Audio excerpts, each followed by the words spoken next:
Avez-vous déjà réfléchi à la puissance de ce que vous dites chaque jour? Il y a des mots qui construisent des ponts et d'autres qui élèvent des murs. Certains guérissent, d'autres blessent. Certains ouvrent le ciel au-dessus de votre maison et d'autres ouvrent la porte de l'enfer. Vous pouvez apporter la vie ou la mort avec votre langue. Car, comme l'enseigne Proverbe 18-21, la mort et la vie sont au pouvoir de la langue, et celui qui l'aime mangera de ses fruits.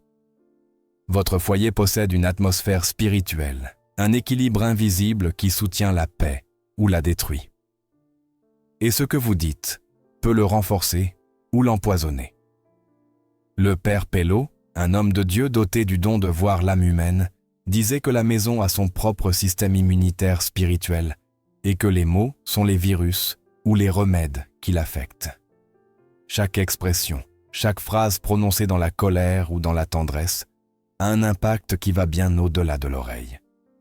Il se passe quelque chose dans le monde invisible chaque fois que vous ouvrez la bouche. Les anges s'approchent lorsque vous bénissez et les démons se réjouissent lorsque vous maudissez. La langue peut être un instrument de sainteté ou une corde avec laquelle l'ennemi traîne votre âme vers les ténèbres. Je ne dis pas cela pour vous effrayer, mais pour vous ouvrir les yeux. De nombreux foyers aujourd'hui sont froids, distants, blessés, non pas à cause de grandes trahisons, mais à cause de petites paroles répétées chaque jour. Des mots qui semblent inoffensifs, mais qui, semence après semence, ont rempli l'atmosphère de ressentiment, de méfiance ou de désespoir. Peut-être vous êtes-vous demandé pourquoi votre enfant est devenu rebelle, pourquoi votre mariage semble vide, pourquoi des disputes surgissent de nulle part. Peut-être la racine n'est-elle pas dans les circonstances, mais dans les mots prononcés sans réfléchir. Le père Pello disait que l'ennemi n'a pas besoin de crier pour entrer dans une maison. Il lui suffit que quelqu'un à l'intérieur lui ouvre la porte avec sa langue. Aujourd'hui, je veux que vous réfléchissiez à cela. Dieu vous a donné un pouvoir dans la parole, le pouvoir de bénir ou de détruire, d'apporter le réconfort ou le chaos. Et ce pouvoir a un dessein saint. Si vous utilisez vos mots pour édifier, votre foyer deviendra un refuge de lumière. Mais si vous laissez les mots de colère ou de mépris vous dominer, votre foyer deviendra une terre aride où l'amour se flétrit. Ne l'oubliez pas. La langue est le gouvernail de l'âme, et l'âme dirige le destin. C'est pourquoi, avant de parler, priez dans votre cœur. Seigneur, mets une garde à ma bouche, garde la porte de mes lèvres. Psaume 141, verset 3. Car ce que vous direz aujourd'hui peut être une prière ou une chaîne, peut attirer la bénédiction ou le mal. Vous décidez. Et la première parole, la profanation, le langage grossier et les malédictions. De la même bouche sortent la bénédiction et la malédiction. Mes frères, cela ne doit pas être ainsi. Jacques 3,10. Quand je pense à ces paroles de l'apôtre Jacques, je ressens le poids de leur vérité.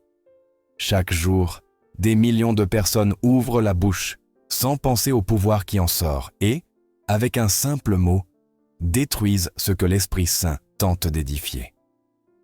Vous ne vous en rendez peut-être pas compte, mais chaque fois qu'un mot grossier, un blasphème ou une expression vulgaire sort de votre bouche, quelque chose change dans l'atmosphère de votre foyer. Vous ne le voyez pas, mais vous le ressentez. L'air devient plus lourd, l'ambiance plus tendue, comme si une fissure invisible s'ouvrait dans les murs de l'âme familiale. C'est le son du ciel qui s'éloigne et des ténèbres qui entrent.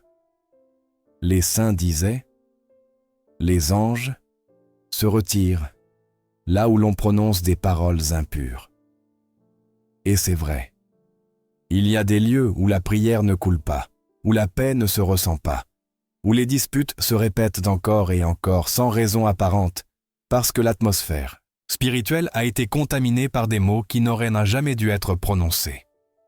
Quand la profanation devient le langage quotidien, la maison cesse d'être un refuge et se transforme en champ de bataille. Les enfants, en particulier, sont comme des éponges.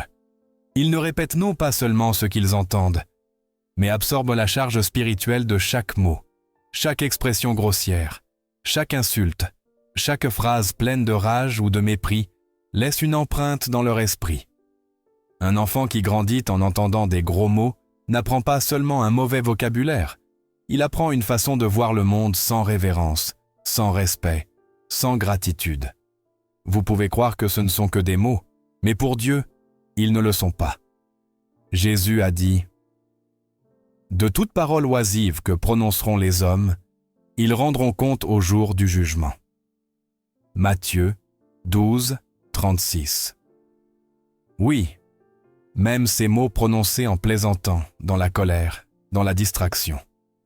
Rien n'échappe à l'oreille de Dieu, car le langage révèle le cœur.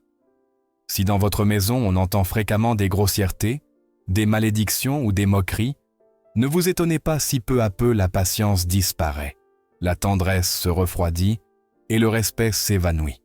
Les mots grossiers ne blessent pas seulement les oreilles, ils offensent la présence de Dieu. C'est comme si chaque mot vulgaire était une invitation ouverte à l'ennemi pour qu'il s'asseye à la table, pour qu'il habite les recoins de l'âme, pour qu'il vole la joie qui régnait autrefois dans votre foyer.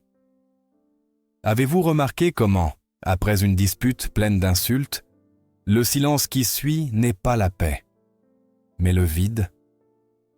Ce silence lourd est l'absence de la présence divine. L'Esprit Saint n'habite pas là où le langage est utilisé comme une arme. L'apôtre Paul a écrit « Qu'il ne sorte de votre bouche aucune parole mauvaise, mais seulement de bonnes paroles, qui édifient aux vies selon le besoin, et communiquent un peu une grâce à ceux qui les entendent. » Éphésiens 4, 29. Cela signifie que chaque mot a une direction. Ou il édifie, ou il détruit, ou il donne la grâce, ou il la retire. Il n'y a pas de neutralité. Les mauvaises paroles ne blessent pas seulement ceux qui les entendent, elles blessent même votre propre âme. Vous vous habituez au poison sans vous rendre compte que vous tuez la pureté de votre esprit, mot après mot. Dieu vous a donné la langue pour bénir, pour consoler, pour prier, pour enseigner, pour proclamer sa vérité. Mais l'ennemi veut l'utiliser pour diviser, pour humilier, pour souiller ce que Dieu a sanctifié. Et quand vous prononcez un blasphème, quand vous utilisez le nom de Dieu en vain, vous ne commettez pas seulement une faute morale, vous livrez une autorité spirituelle au mal, vous dites, sans le vouloir, entre, prends ta place. Et l'ennemi entre toujours, là où on ne lui résiste pas.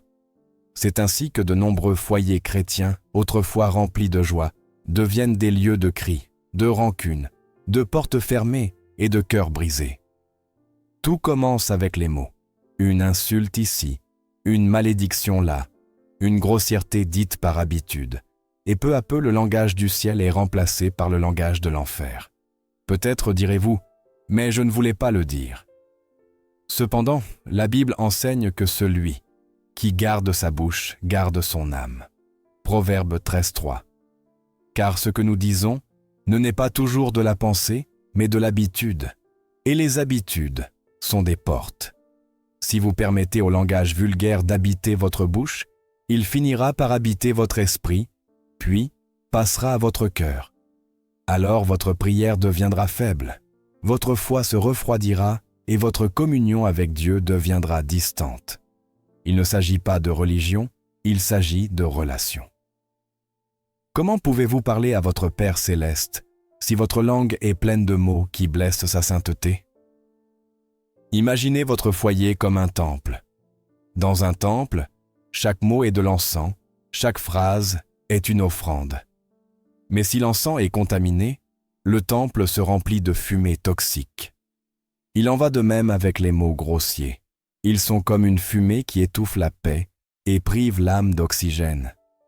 Peut-être direz-vous, « Je parle ainsi depuis toujours.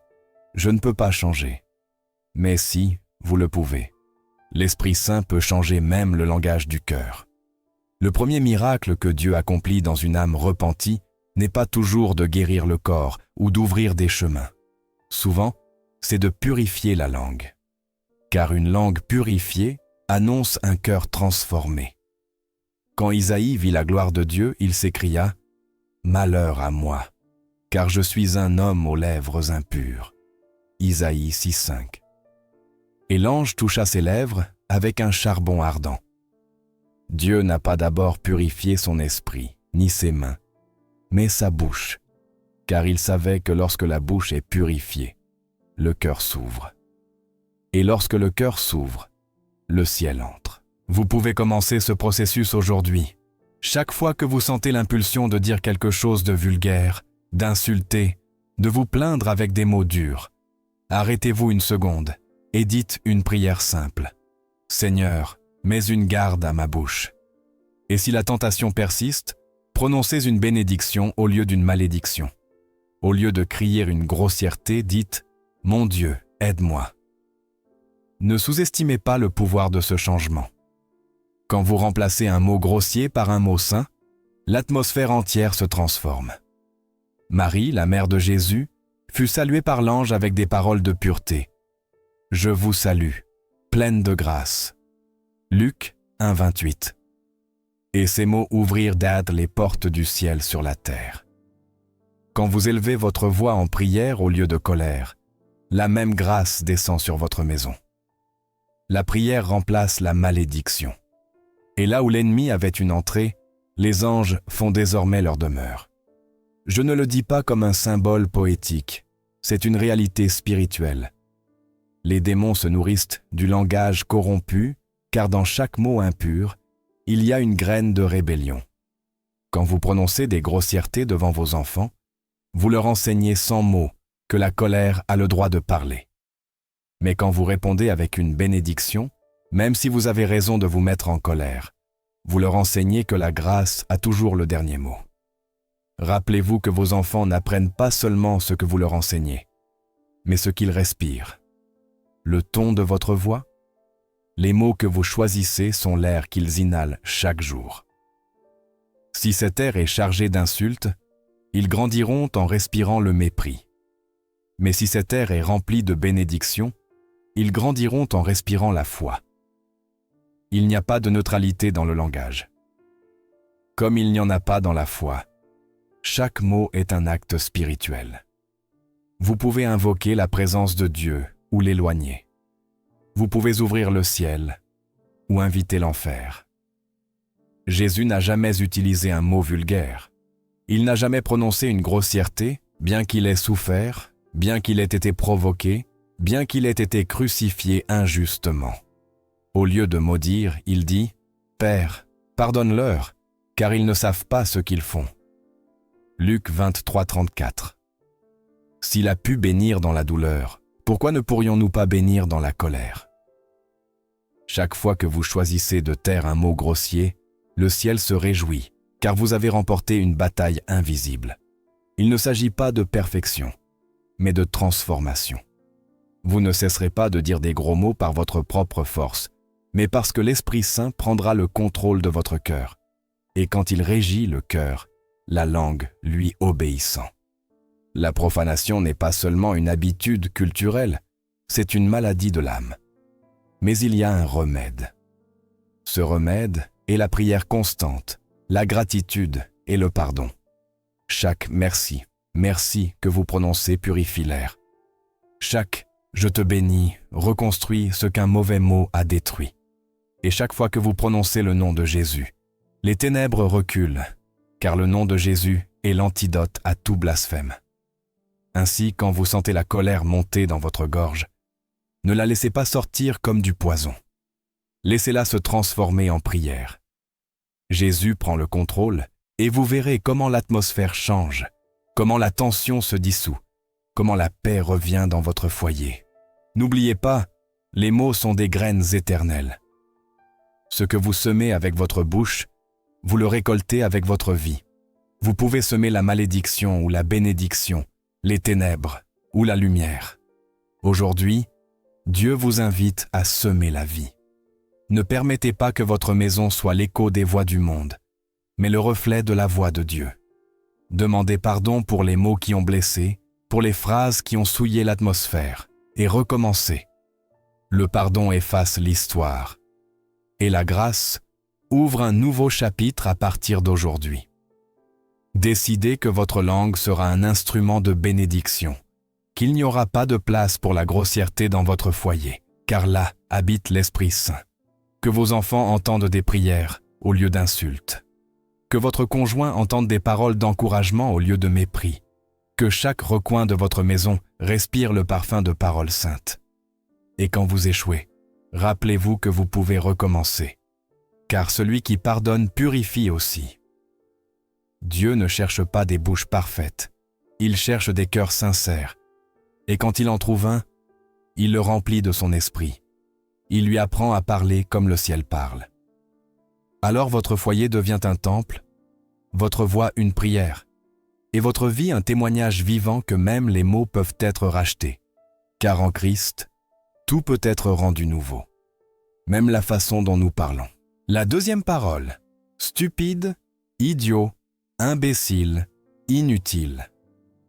Quand vous prononcez un mot blessant, vous ne vous en rendez peut-être pas compte, mais vous écrivez une sentence dans le cœur de quelqu'un. Dans ma vie, j'ai vu comment un seul mot peut élever une âme ou la détruire. J'ai vu des hommes forts s'ils se brisaient parce que, enfants, ils avaient entendu trop souvent « tu ne sers à rien ». J'ai vu des femmes incapables de se regarder dans le miroir parce qu'une voix du passé leur chuchotait « tu es idiote, tu ne vaux rien ». Et j'ai aussi vu des larmes se transformer en espoir quand elles découvraient que Dieu ne les avait jamais appelées ainsi, qu'il les avait créées avec un dessein, une intelligence et une dignité. Quand Jésus marchait parmi la foule, il n'a pas parlé aux hommes en les appelant idiots ou stupides. Il les a regardés avec compassion et a dit « Tu es la lumière du monde. Tu es le sel de la terre. » Vous rendez-vous compte de la différence? L'ennemi vous montre du doigt avec condamnation, mais Christ vous appelle par votre valeur. Chaque mot qui sort de votre bouche a le pouvoir de construire ou de détruire. La mort et la vie sont au pouvoir de la langue, dit Proverbe 18-21. Et cette vérité ne change pas, même si le monde change. J'ai connu des familles qui se sont effondrées non pas par manque d'argent, ni par infidélité, mais par des mots lancés sans contrôle. Un père qui, dans un moment de colère, crie à son fils « Tu es un idiot ». Une mère qui, fatiguée du désordre, murmure « J'en ai assez de tes bêtises ». Et chaque fois que ces mots traversent l'air, quelque chose meurt dans l'âme de cet enfant. On ne le voit pas, mais ça meurt. La confiance s'éteint, l'innocence se flétrit, la peur s'installe. Les enfants ne savent pas séparer ce qu'ils font de ce qu'ils sont. Quand un adulte leur dit « Tu es stupide », ils n'entendent pas « Tu as mal agi ». Ils entendent « Je suis l'erreur ».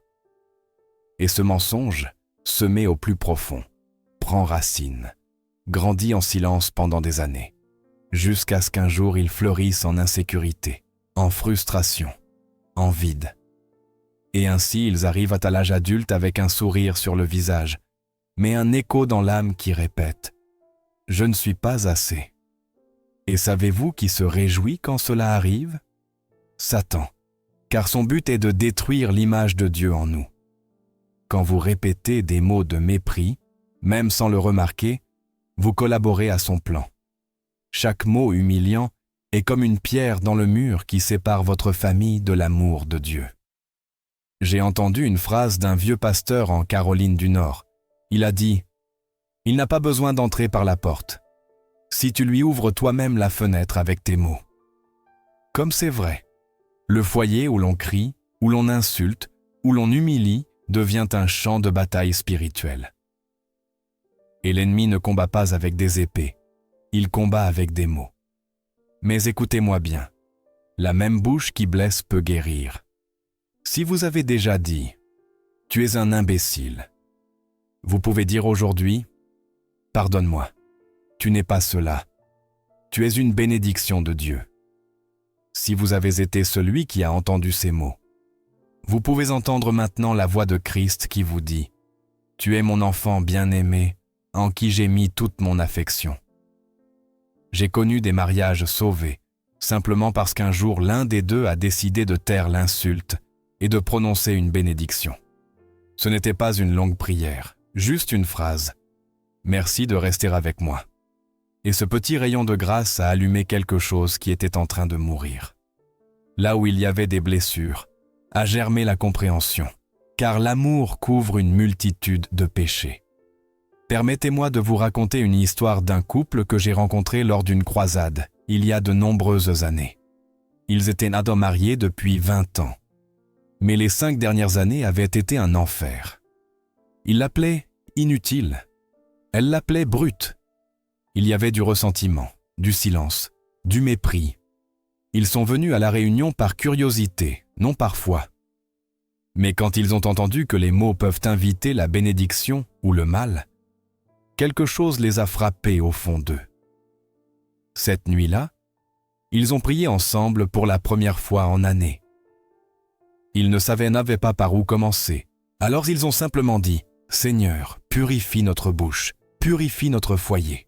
Des semaines plus tard, l'homme m'a écrit « Pasteur, nous ne discutons plus de la même façon. Chaque fois qu'un mot laid me vient, je me souviens, Jésus écoute, et ma femme aussi. » Et savez-vous quoi? Ce fut le début d'un miracle. Nous n'avons pas besoin de formules compliquées pour changer. Nous avons seulement besoin de nous tourner vers Dieu et de le laisser transformer notre langue. Jacques, chapitre 3, nous avertit « La langue est un feu, un monde de malice, mais elle peut aussi être l'instrument avec lequel nous bénissons le Seigneur et les hommes. Vous ne pouvez pas utiliser la même bouche pour chanter des louanges le dimanche et lancer des insultes le lundi. Si vous le faites, l'Évangile n'a pas encore touché votre cœur. Quand Dieu change le cœur, il change aussi le langage. L'Esprit Saint ne nous enseigne pas seulement à prier, il nous enseigne à parler. Et quand vos mots sont guidés par l'Esprit, quelque chose change dans votre maison. Les murs entendent, les enfants respirent la paix. Votre conjoint se sent en sécurité, non pas parce que tout est parfait, mais parce qu'il y a de la grâce dans l'air. Je me souviens d'un enfant au Texas qui m'a dit un jour « Mon papa ne me dit plus que je suis stupide. Maintenant, il me dit que Dieu m'a donné un bon cerveau. » Il l'a dit avec un sourire timide, mais dans ses yeux, il y avait quelque chose de plus fort que la timidité. C'était l'espoir. Voilà ce que fait l'Évangile quand il entre dans une maison. Il prend ce qui est sale et le rend saint. Il prend l'insulte et la transforme en affirmation. Beaucoup de parents croient que corriger équivaut à humilier, mais ce n'est pas le cas. Corriger avec amour ne détruit pas, cela construit. Jésus a corrigé Pierre quand il a douté, mais il ne l'a pas appelé inutile. Il lui a dit « Paie mes brebis ». Il lui a montré qu'il lui faisait encore confiance. Si Christ n'a pas enlevé son dessein à Pierre après son erreur, pourquoi enlèveriez-vous de la valeur à votre enfant pour sa faute? Peut-être avez-vous vous-même grandi sous des mots durs. Peut-être avez-vous entendu votre père dire « Tu ne sers à rien » ou votre mère soupirer « Tu es une déception ». Et aujourd'hui, sans vous en rendre compte, vous répétez le même schéma.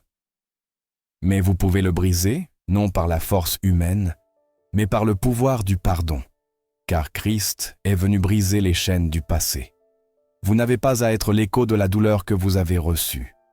Vous pouvez être la voix de la bénédiction que vous n'avez jamais entendue.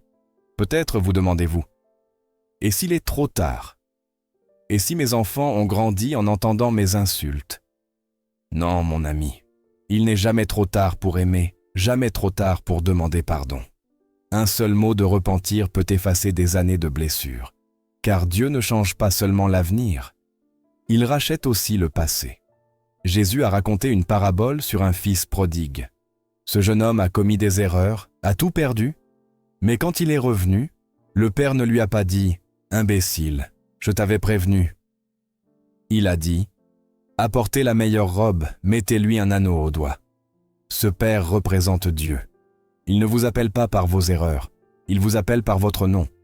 Et il veut que vous fassiez de même avec les vôtres. N'appelez pas vos enfants par leurs fautes, appelez-les par leurs desseins. Dites-leur, tu es une création de Dieu. Tu as un destin.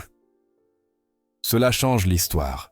Je me souviens d'un vieil hymne que nous chantions lors des croisades. Paroles de vie, paroles d'amour enseignent la foi et l'espérance. Ce sont les mots dont le monde a besoin d'entendre, et cela commence chez vous. Si on vous a dit que vous ne valiez rien, laissez-moi vous dire ce que Dieu dit. Vous êtes fait à mon image. Si on vous a dit que vous êtes un échec, il dit « J'ai des projets de bien et non de mal pour toi ». Si on vous a dit que vous êtes stupide, il dit « Je t'ai donné un esprit renouvelé en Christ ». Si on vous a appelé inutile, il répond « Tu es mon instrument ». Chaque mensonge que l'ennemi a planté peut être arraché aujourd'hui, si vous laissez l'Esprit Saint purifier votre cœur et vos lèvres. J'ai vu des hommes pleurer quand ils se rendaient compte de cela, non par culpabilité, mais par gratitude, car ils découvraient que leur bouche, autrefois utilisée pour blesser, pouvait devenir une source de vie. Et quand cela arrive, ce n'est pas seulement le foyer qui change, c'est l'âme, c'est l'avenir. Ce soir, je veux vous parler directement. Si dans votre maison on a entendu les mots « imbécile »,« idiot »,« inutile », je vous invite à y renoncer. Faites-le maintenant dans votre cœur. Dites au Seigneur « Purifie mes lèvres, mets tes paroles dans ma bouche ». Il le fera, car il n'y a pas de prière qu'il aime plus que celle qui naît du désir d'aimer mieux. Commencez aujourd'hui. La prochaine fois que vous sentirez la tentation d'insulter, arrêtez-vous et respirez. Rappelez-vous que Christ écoute et que l'âme à laquelle vous vous adressez lui appartient. À cet instant, transformez la colère en bénédiction. Au lieu de « tu es un idiot », dites « Dieu t'aidera à comprendre ». Au lieu de « tu es inutile », dites « je sais que tu peux faire mieux, car Dieu t'a donné du talent ». Vous verrez ce qui se passe. C'est comme si la lumière revenait par les fenêtres. Un foyer où l'on bénit n'est pas parfait, mais il est saint. Il n'est pas exempt de problèmes, mais il est rempli de grâce. Car là où il y a des paroles d'amour, l'Esprit de Dieu reste, et là où il reste, l'ennemi ne peut entrer. N'oubliez pas cela. Il ne craint pas les grandes maisons ni les diplômes universitaires. Il craint les foyers où l'on prie, où l'on pardonne, où l'on bénit avec les mots. Ces maisons sont des forteresses du royaume. Ce sont les lieux où les enfants apprennent à entendre la voix de Dieu avant de l'entendre du monde. Alors, cher ami, décidez aujourd'hui ce que sera votre bouche. Ne laissez pas votre langue répéter le poison des générations passées. Laissez-la être un canal de l'amour éternel. Vos mots peuvent être une prière ou du poison. Mais si vous choisissez l'amour, si vous parlez ainsi, votre maison deviendra un petit morceau du ciel sur la terre. Et quand viendra le jour où vos enfants parleront de vous, ils ne se souviendront pas de vos cris, mais de vos bénédictions. Ils diront « Mon père m'a appris que Dieu m'aime. Ma mère m'a rappelé que je peux recommencer. » Et ce sera votre héritage, non d'argent, mais de foi. Car le pouvoir d'un mot peut changer une génération. Et si ce mot vient de Dieu, il changera l'éternité. La troisième parole interdite, les malédictions. Je te maudis. Cette famille est maudite. J'ai prêché pendant de nombreuses années. Et l'une des vérités les plus dures que j'ai apprises sur la nature humaine est que la langue peut être un instrument de bénédiction ou un outil de destruction. La Bible le dit sans détour. La mort et la vie sont au pouvoir de la langue. Proverbe 18, 21. Ce ne sont pas de simples sons qui sortent de nos lèvres. Chaque mot que nous prononçons porte une charge spirituelle. Il y a des mots qui guérissent et des mots qui ouvrent des blessures profondes. Il y a des mots qui invitent la présence de Dieu et des mots qui ouvrent la porte à l'ennemi. Quand nous maudissons, quand nous disons des choses comme « je te maudis », tu n'auras jamais de chance ou « cette maison est sous une malédiction ». Nous n'exprimons pas simplement de la frustration. Nous activons une réalité spirituelle.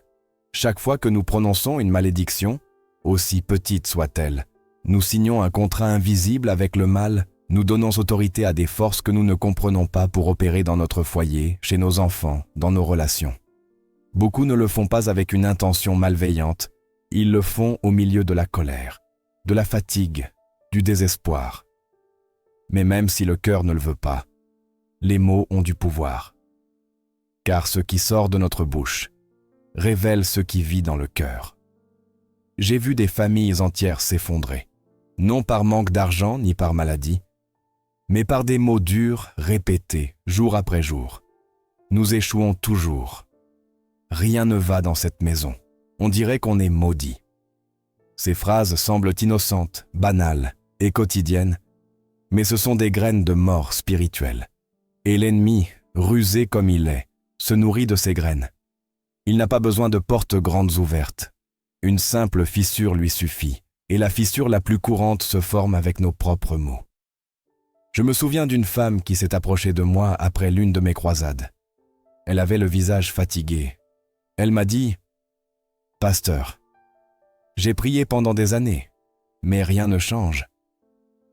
Mon mari a perdu son travail, mes enfants se sont éloignés du Seigneur, et tout ce que nous touchons semble se détruire. » Je lui ai demandé si elle avait déjà parlé négativement de sa famille. Elle a baissé les yeux. Presque tous les jours, sans m'en rendre compte, je dis que nous sommes une famille à qui rien de bon n'arrive. Alors elle a compris quelque chose qui a changé sa vie. Elle ne décrivait pas la réalité, elle la créait.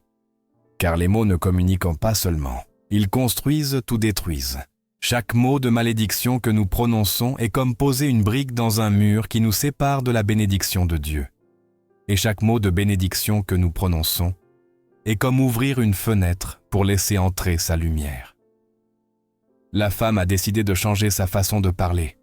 Elle m'a dit « À partir d'aujourd'hui, je vais bénir ma maison. » Même si elle n'en avait pas envie, chaque matin elle marchait dans sa maison et disait à voix haute « Cette famille est bénie par le Très-Haut.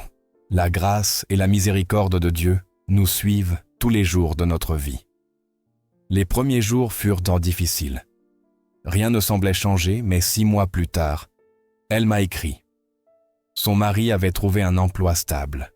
L'un de ses enfants s'était réconcilié avec le Seigneur, et la paix était revenue dans son foyer. Ce n'était pas de la magie, c'était de l'obéissance. Quand vous choisissez de parler la bénédiction, vous vous alignez avec le cœur de Dieu. La Bible est pleine d'exemples de personnes qui ont compris ce principe. Jacob a béni ses fils et ses paroles ont marqué des générations. Jésus, avant de monter au ciel, a béni ses disciples. Dieu lui-même a parlé et tout a été créé. Si l'univers entier est né du pouvoir de la parole de Dieu, pourquoi pensons-nous que nos mots n'ont pas de conséquences? Le problème est que nous avons appris à utiliser la langue sans conscience. Au milieu d'une dispute, nous lançons des mots comme des pierres. Tu ne sers à rien. J'espère que tu échoueras. Tu me fais toujours souffrir. Et nous croyons que le mal s'arrête à la fin de la phrase, mais ces mots restent suspendus dans l'air, plantés dans le cœur de celui qui les entend, et souvent ils germent en ressentiment, en culpabilité ou en désespoir. Il y a des enfants qui portent encore dans leur âme le poids d'une malédiction prononcée par un père dans un moment de colère. Il y a des conjoints qui n'arrivent pas à se pardonner d'avoir dit un mot qui a détruit la confiance de leur partenaire. Et il y a des croyants qui prient pour la bénédiction, tandis que leurs lèvres continuent de répéter des phrases de défaite. Jésus a dit « Par tes paroles, tu seras justifié, et par tes paroles, tu seras condamné. » Matthieu 12, 37. Il ne parlait pas seulement de paroles religieuses ou doctrinales. Il parlait du pouvoir qu'ont nos expressions quotidiennes de définir la direction de notre vie. Quand vous déclarez « Je ne m'en sortirai jamais », vous prophétisez la ruine sur vous-même. Quand vous dites « Mon mariage n'a pas de solution », vous fermez la porte que Dieu peut encore ouvrir. Et quand vous maudissez votre passé, votre famille ou votre propre nom, vous brisez les liens de bénédiction que Dieu a établis sur vous depuis le commencement. Beaucoup pensent que les malédictions sont des choses de sorcellerie ou de superstition. Mais non.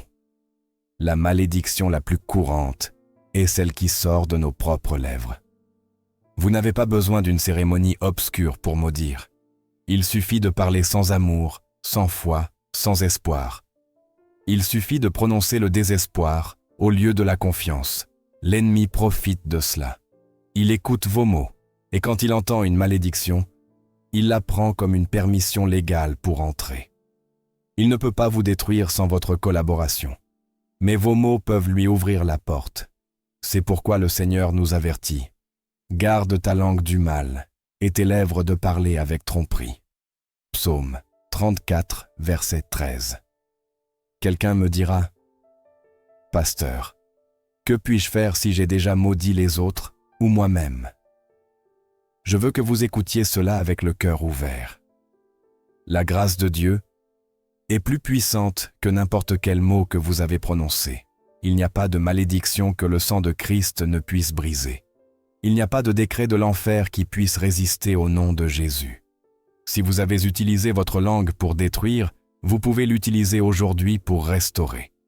Si vous avez maudit, vous pouvez commencer à bénir. La restauration commence au même endroit où le mal a commencé, dans votre bouche.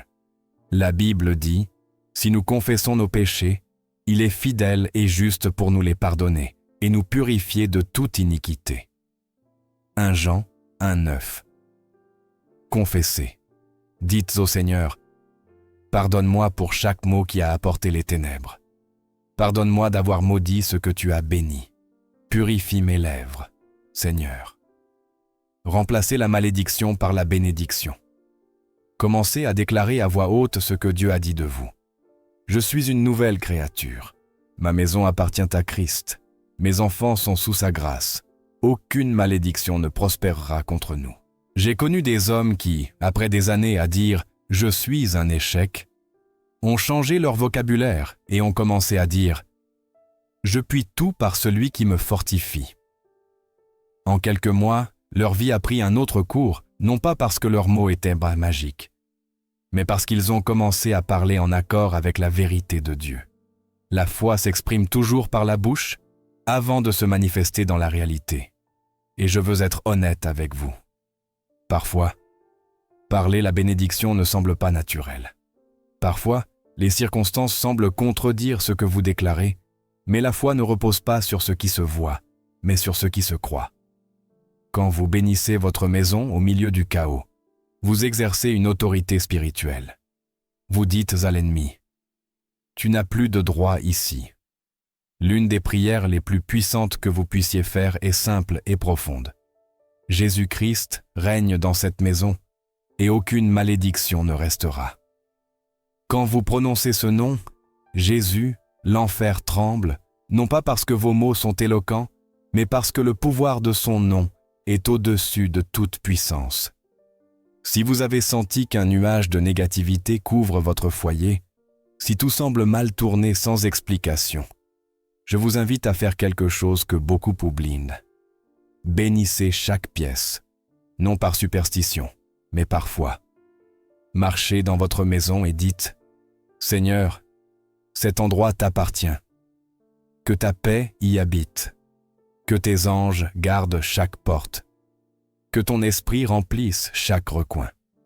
Si vous le pouvez, ouvrez votre Bible au psaume 91 et lisez-le à voix haute. C'est la véritable purification spirituelle. La parole de Dieu remplaçant la peur par la confiance. Et si vous avez déjà dit des choses comme « cette famille est maudite », dites maintenant exactement le contraire. Cette famille est bénie au nom de Jésus-Christ, car c'est ce que vous êtes, bénis. Christ a pris la malédiction sur la croix pour que vous héritiez de la bénédiction. Galates 3, verset 13 dit « Christ nous a rachetés de la malédiction de la loi, en devenant lui-même malédiction pour nous. » S'il a déjà porté la malédiction, pourquoi continuer à vivre sous elle? J'ai vu des hommes libérés de générations d'échecs, quand ils ont décidé de couper la chaîne des maux destructeurs.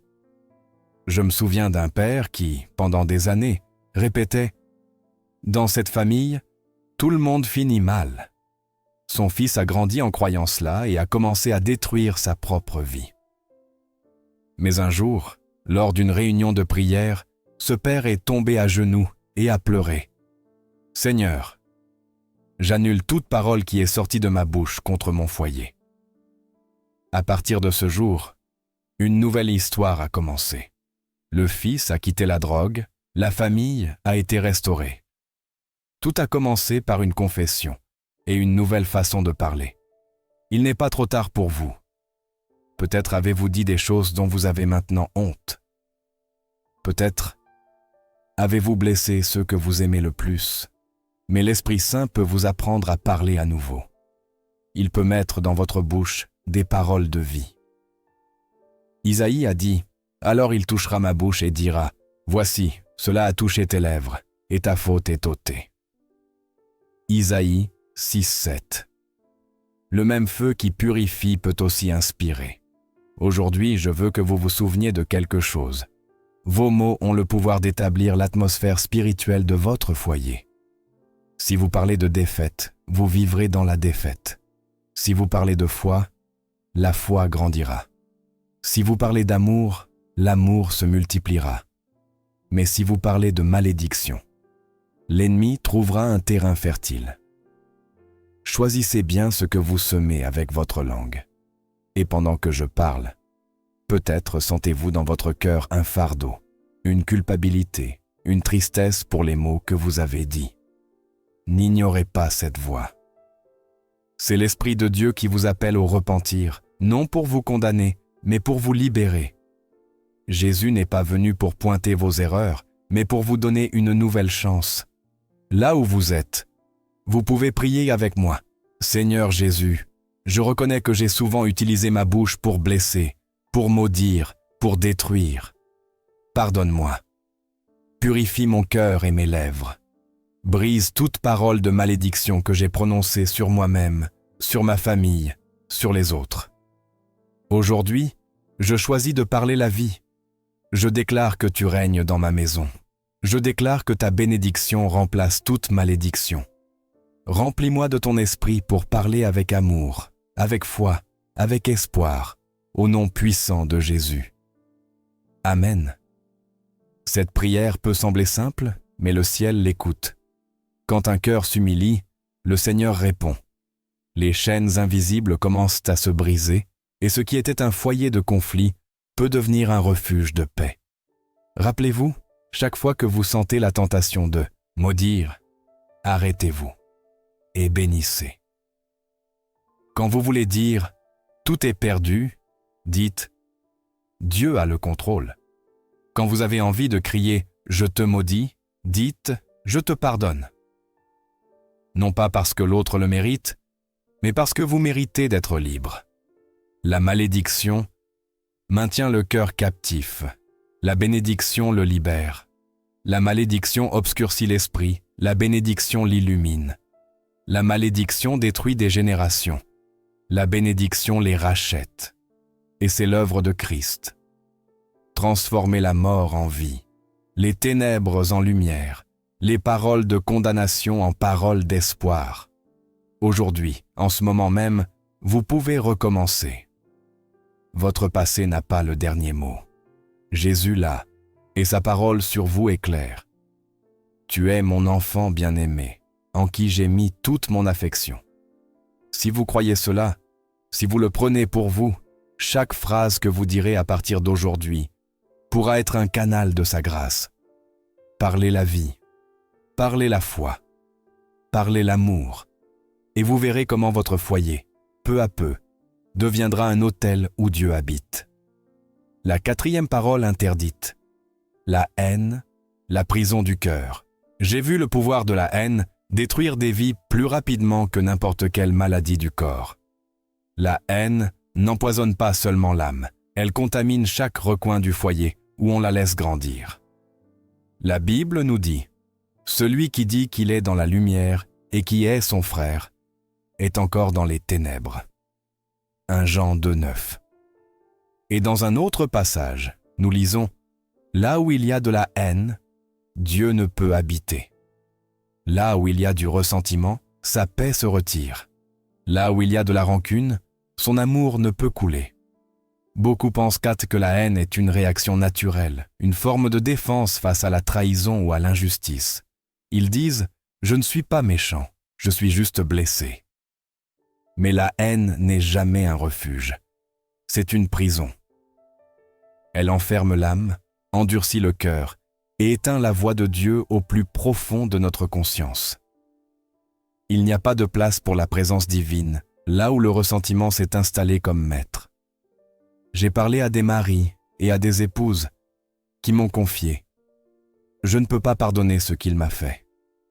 À des enfants qui m'ont dit « Je ne veux plus jamais revoir mon père ». À des amis qui ont cessé de se parler pendant des années, et dans chacun de ces cœurs, j'ai vu la même ombre. La haine les maintenait en vie à l'extérieur, mais morts à l'intérieur. Ils ne pouvaient ni prier, ni aimer, ni se reposer. La haine les avait transformés en prisonniers de leur propre douleur.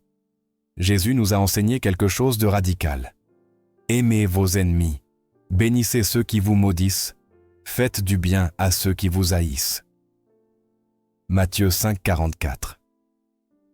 Ce n'était pas un conseil poétique, c'était une instruction spirituelle, car il savait que la seule façon de briser le cycle du mal est de le remplacer par l'amour. La haine ne fait que multiplier la haine. La vengeance alimente la querelle, mais le pardon désarme l'ennemi. Là où il y a de la haine, il a du pouvoir. Là où il y a du pardon, il perd toute autorité. C'est pourquoi le pardon n'est pas une émotion, mais une décision. Pardonner ne signifie pas approuver ce qu'on vous a fait, ni prétendre que ça n'a pas fait mal. Pardonner signifie libérer votre âme du poids que l'autre vous a laissé. Il y a des gens qui vivent en répétant dans leur tête l'offense encore et encore, comme s'ils regardaient un film de leur douleur chaque nuit. Et ainsi la haine se nourrit. Plus vous pensez à la blessure, plus elle grandit, jusqu'à ce qu'un jour, vous réalisiez que vous ne savez plus qui vous êtes sans votre ressentiment. Vous avez construit votre identité sur ce qu'on vous a fait, au lieu de sur ce que Dieu dit de vous. Dieu ne vous a pas créé pour vivre enchaîné à la rancune. Il vous a créé pour refléter son amour. Quand vous laissez la haine régner dans votre cœur, vous remettez le trône qui appartient à Christ. Vous permettez que la blessure devienne votre Seigneur. Parfois, la haine se déguise en justice. Nous disons « Je veux juste qu'il souffre comme j'ai souffert ». Mais au fond, ce n'est pas de la justice, c'est de la vengeance. Et la vengeance ne guérit pas, elle perpétue le mal. C'est pourquoi la parole de Dieu dit « À moi la vengeance, je rendrai justice, dit le Seigneur ». Romains 12, verset 19. J'ai connu des hommes et des femmes qui ont porté la haine pendant des années. Certains parce qu'ils avaient été trahis par leur conjoint, d'autres parce qu'un ami les avait déçus ou un enfant les avait déshonorés. La haine les consumait peu à peu, leur volant la santé, le sommeil et même la foi. Et tous m'ont dit la même phrase « Je pensais qu'haïr me rendrait libre, mais ça m'a rendu esclave. » La haine ne blesse pas tant celui qui la reçoit que celui qui la porte. C'est comme boire du poison, en espérant que l'autre meure. C'est une illusion cruelle. Et l'ennemi en profite, car tant que vous haïssez, vous ne priez pas.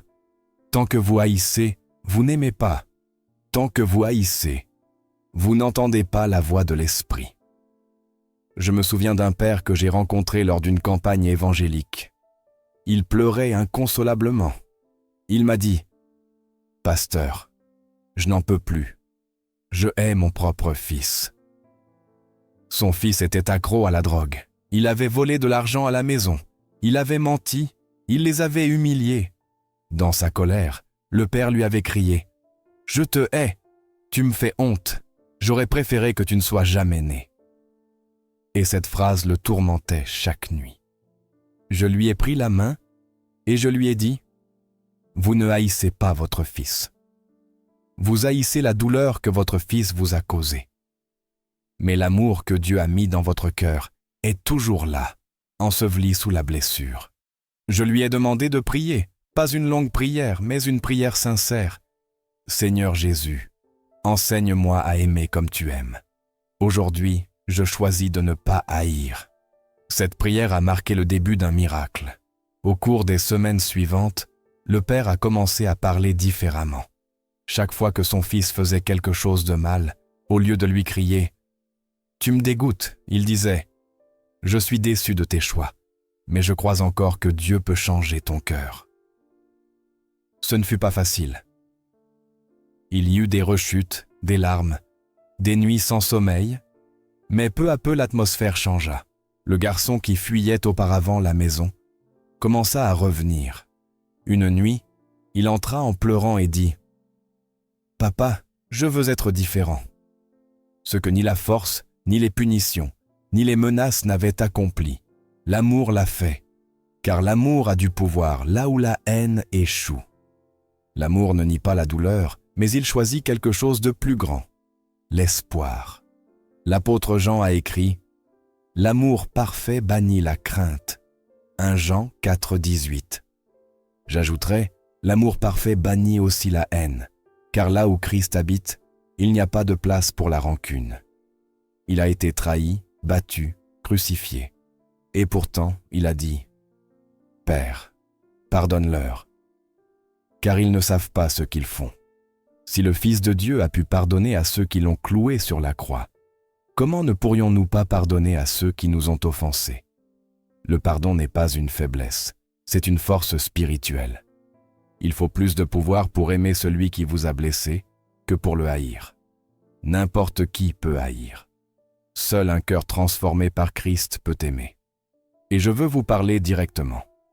Peut-être y a-t-il quelqu'un qui vous a fait tant de mal que vous ne pouvez pas imaginer lui pardonner.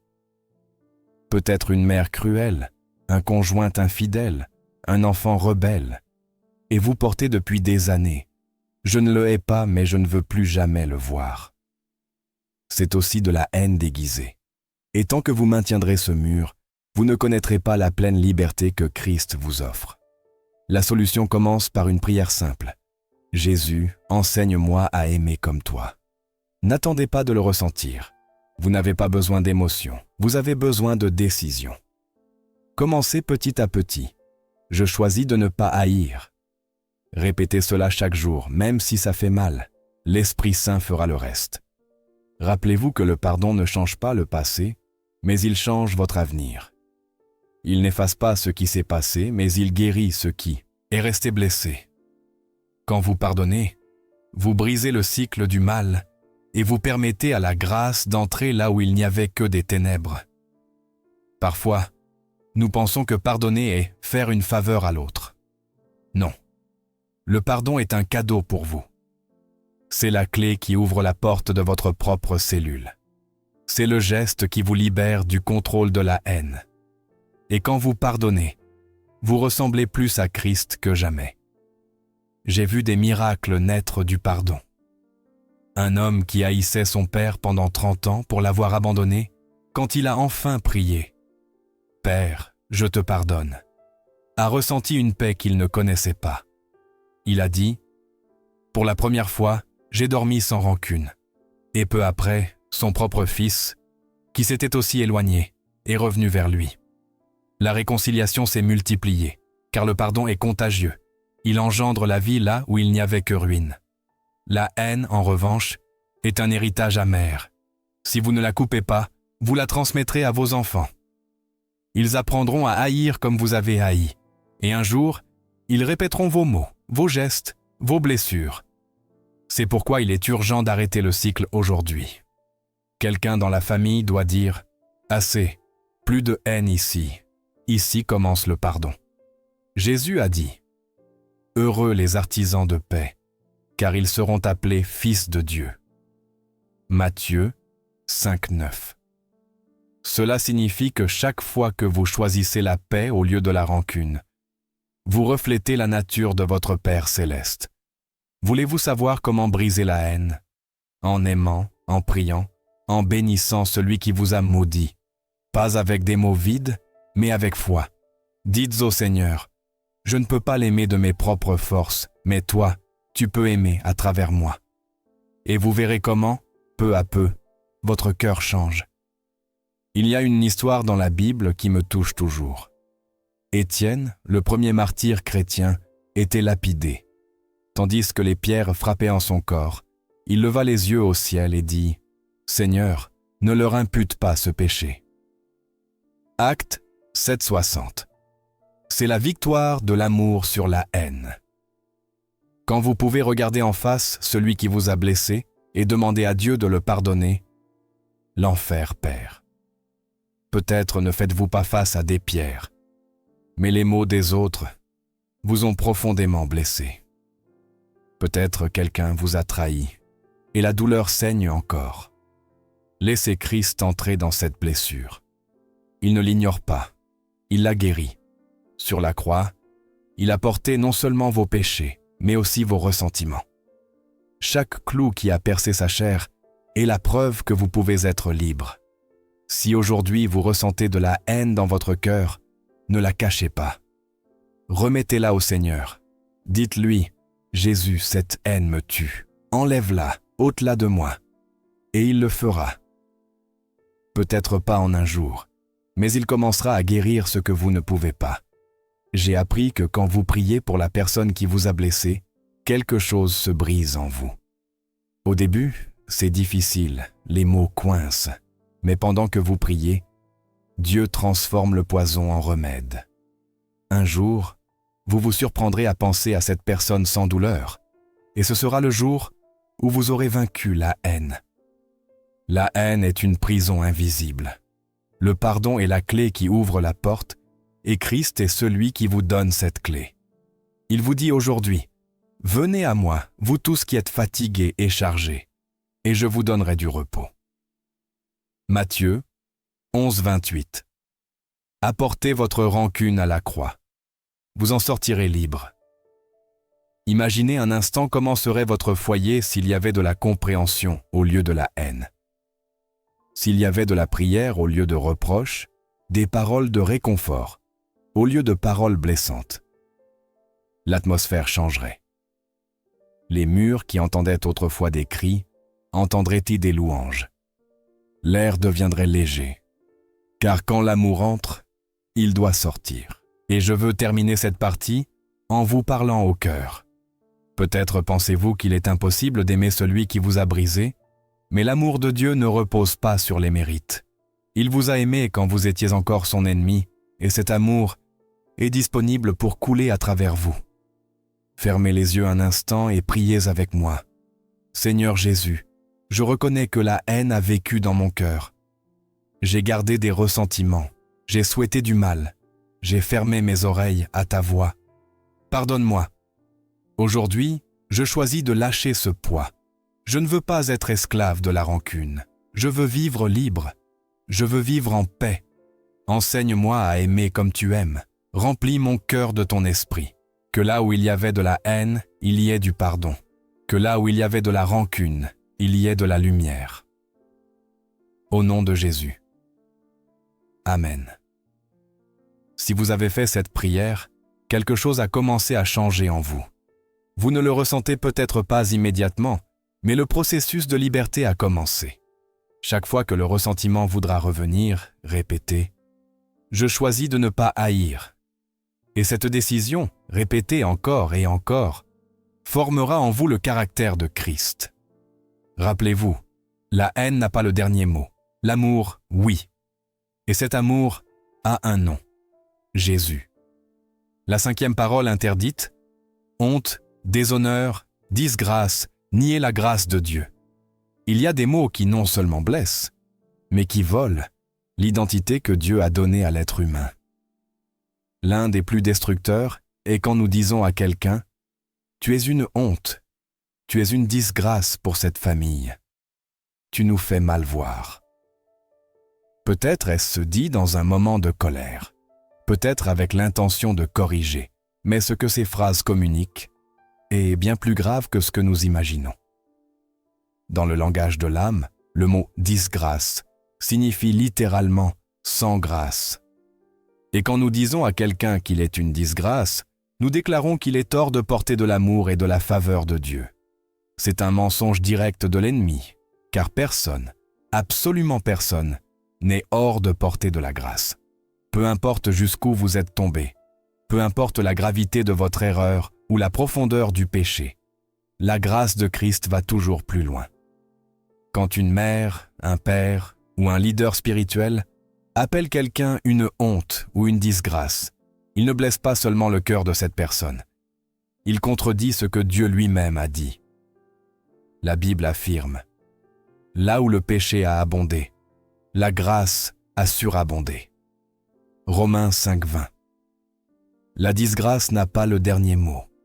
La grâce, oui. J'ai vu des jeunes se briser intérieurement après avoir entendu ces mots. Certains finissent par croire qu'ils sont le problème, que leur existence même est une offense. Ils grandissent avec le sentiment d'être indignes d'amour, inutiles, défectueux. Cette blessure n'est pas visible de l'extérieur, mais elle saigne tous les jours. Et le plus douloureux est que beaucoup finissent par vivre selon cette étiquette. Si toute leur vie on leur a dit « tu es un déshonneur », ils commencent à agir comme tels. C'est une prophétie négative qui s'accomplit d'elle-même. Mais Dieu ne nous appelle pas par nos chutes. Il nous appelle par notre dessein. Il ne dit pas « pécheur sans remède ». Il dit « enfant bien-aimé ». Il ne dit pas « disgrâce ». Il dit « ma grâce te suffit ». Quand l'être humain prononce des mots de condamnation, Dieu répond avec des mots de restauration. Je me souviens d'un jeune homme qui s'est approché de moi à la fin d'une réunion.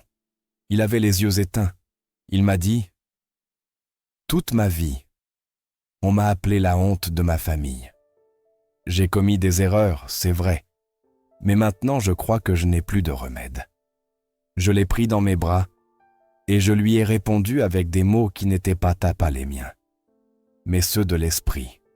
« Fils, tu n'es pas une honte. Tu es une grâce que ta famille n'a pas encore su voir. » Il a commencé à pleurer. Ces mots ont allumé une étincelle d'espoir, là où il n'y avait que des cendres. Des jours plus tard, il m'a écrit une lettre. Quand on m'appelait honte, je sentais que je devais me comporter comme tel. Mais quand vous m'avez dit que j'étais grâce, j'ai commencé à vouloir vivre comme quelqu'un qui peut refléter Dieu. C'est la différence entre la condamnation et la rédemption. La condamnation vous enfonce. La grâce vous élève. Les mots « honte » ou la disgrâce ont un pouvoir dévastateur car ils attaquent la dignité spirituelle de l'être humain. Ils disent « il n'y a pas de rédemption pour toi ». Mais Christ, sur la croix, a déclaré le contraire. Son sacrifice est la preuve que tout être humain peut recommencer. Quand Jésus a regardé le larron mourant et lui a dit « Aujourd'hui, tu seras avec moi au paradis », il a brisé pour toujours le mensonge, qu'il y a des vies sans espoir. C'est pourquoi, si vous avez déjà dit à quelqu'un « J'ai honte de toi », aujourd'hui c'est le moment de vous rétracter. Demandez pardon et prononcez de nouvelles paroles. Tu es la grâce de Dieu dans ma vie. Si vous êtes père, dites à votre fils, la grâce de Dieu agit en toi, même si tu ne le vois pas encore. Si vous êtes mari ou femme, dites, tu n'es pas ma honte, tu es mon compagnon sur le chemin de la rédemption. Si vous vous êtes dit à vous-même, je suis une disgrâce, remplacez-le par la vérité de l'Évangile, je suis une nouvelle créature.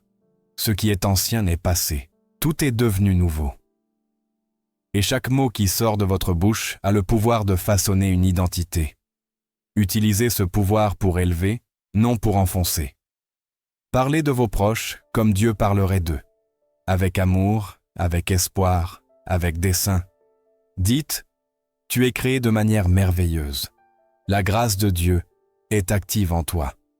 Il ne s'agit pas de nier les erreurs, mais d'affirmer la valeur éternelle que chaque personne a devant le Créateur. L'ennemi veut vous faire croire que vos échecs vous définissent. Mais Christ vous rappelle que votre valeur a été scellée par son sang. Personne qui a été racheté par lui ne peut être une honte. Vous êtes son chef-d'œuvre, son témoignage vivant de ce que la grâce peut faire, avec un cœur repentant. Si vous avez été blessé par ces mots dans le passé, laissez-moi vous dire avec toute clarté, vous n'êtes pas une disgrâce, vous êtes un miracle en cours. Dieu n'a pas honte de vous. Il vous attend les bras ouverts pour vous restaurer, pour vous couvrir de sa faveur, pour montrer à travers votre vie que sa grâce triomphe toujours. La prochaine fois que vous sentirez la tentation d'appeler quelqu'un « honte », arrêtez-vous et rappelez-vous ceci. Dieu ne prononce jamais ce mot sur aucun de ses enfants. Il dit « Tu es mon délice, tu es mon enfant bien-aimé ». Et quand vous choisissez de parler comme lui, votre foyer devient un lieu où fleurit la miséricorde. Alors commencez aujourd'hui. Changez vos mots et vous changerez l'atmosphère de votre maison. Au lieu de « tu es un déshonneur », dites « tu es un cadeau ». Au lieu de « tu nous fais honte », dites « tu nous inspires à faire davantage confiance à Dieu ». Au lieu de « tu es une disgrâce », dites « tu es une grâce qui se révèle encore ». Car c'est exactement ce que nous sommes tous, de la grâce en processus, pas une honte terminée. Mon ami, si quelque chose de ce que vous avez entendu aujourd'hui a touché votre cœur, ne l'ignorez pas. Ce n'est pas une émotion passagère, c'est l'Esprit Saint qui vous appelle à recommencer. Les mots que vous avez prononcés, les blessures que vous avez causées ou reçues, peuvent être lavés, en cet instant même par le sang de Christ. Peu importe combien vous avez échoué, peu importe combien de fois vous avez parlé avec colère, avec orgueil, avec mépris. La grâce de Dieu est plus grande que votre culpabilité. Aujourd'hui, vous pouvez commencer une nouvelle histoire. Priez avec moi, le cœur ouvert. Seigneur Jésus, pardonne-moi pour chaque mot impur, pour chaque malédiction que j'ai prononcée, pour chaque haine que j'ai gardée, pour chaque fois que j'ai nié ta grâce. Lave mes lèvres avec ton sang précieux. Purifie mon cœur. Qu'à partir d'aujourd'hui, mes paroles soient un instrument de vie, d'amour et de foi.